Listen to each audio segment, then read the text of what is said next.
Just a normal Sunday in my life. Nothing too exciting and nothing too productive. Almost നൂണൊക്കെ ആയപ്പോഴാണ് ഒരു day in my life എടുക്കാന്ന് വിചാരിച്ചത്. സത്യം പറഞ്ഞാൽ സൺഡേ ആകുമ്പോൾ കുറച്ച് ടൈം എടുത്ത് ഹെയർ കെയർ ചെയ്യാൻ എനിക്ക് ഇഷ്ടമാണ്. സോ ആദ്യം തന്നെ ഹെയർ നന്നായിട്ട് ഡീറ്റാങ്കിൾ ചെയ്തു, പിന്നെ തലയിൽ ഓയിൽ അപ്ലൈ ചെയ്തു. ഇത് വളരെ ചെറിയ കാര്യമാണെങ്കിൽ ഭയങ്കര റിലാക്സിംഗ് ആണ്. One thing I really love about staying at home is ഈ കാണുന്ന ഈ ഗ്രീനറി. നല്ല ഭംഗിയില്ലേ? ആക്ച്വലി ജൂണൊക്കെ ആയതുകൊണ്ട് ഇങ്ങനെ പുറത്തേക്ക് നോക്കിയിരിക്കാൻ നല്ല രസമായിരുന്നു. എന്റെ ലാസ്റ്റ് റീല് കണ്ടിട്ട് കുറെ പേര് എന്റെ ഹെയർ കെയറിനെ പറ്റി ചോദിച്ചിട്ടുണ്ടായിരുന്നു. And this fresh aloe vera is probably the star of the show.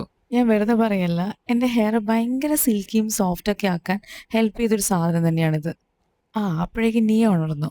And then it was full അവളെ കൂടെ ഇരിക്കൽ, കുളിപ്പിക്കലൊക്കെ ആയിരുന്നു. പിന്നെ ഹെയറിൽ അപ്ലൈ ചെയ്ത അലോവേരയിൽ ഞാൻ കുറച്ചെടുത്ത് ഫേസിലും നെക്കിലൊക്കെ മസാജ് ചെയ്തു. ആഫ്റ്റർ റിഫ്രഷിംഗ് ഷവർ പിന്നെ ലഞ്ച് കഴിക്കാനിരുന്നു. Ghee rice and chicken curry ഒക്കെ ആയിരുന്നു കേട്ടോ, which is one of my all time favourite combination. Lunch കഴിച്ച് കുറച്ചു നേരം ചുമ്മാ ടിവിന്റെ മുന്നിലിരുന്നു. പിന്നെ ഞാനും നീയും കൂടെ ഒരു ചെറിയ നാപ്പൊക്കെ എടുത്തു. ആക്ച്വലി ബേബി ഉള്ളപ്പോൾ ഇങ്ങനെ ഉറക്കം കിട്ടുന്നതൊക്കെ ഭയങ്കര ലക്ഷറിയാണ്. ഈവനിങ് ആയപ്പോൾ ഒരു ചായയൊക്കെ കുടിച്ച് ഈ മഴയും കണ്ടിരുന്നു. പിന്നെ കുറച്ചു നേരം പുറത്തേക്കൊക്കെ പോയി നടന്നു. സംടൈംസ് ദ ബെസ്റ്റ് ഡേയ്സ് എന്നൊക്കെ പറഞ്ഞാല് ഇങ്ങനെ ഒരു പ്ലാനും ഇല്ലാത്ത ദിവസമായിരിക്കല്ലേ. And that's how the slow and simple Sunday went. See you in the next one.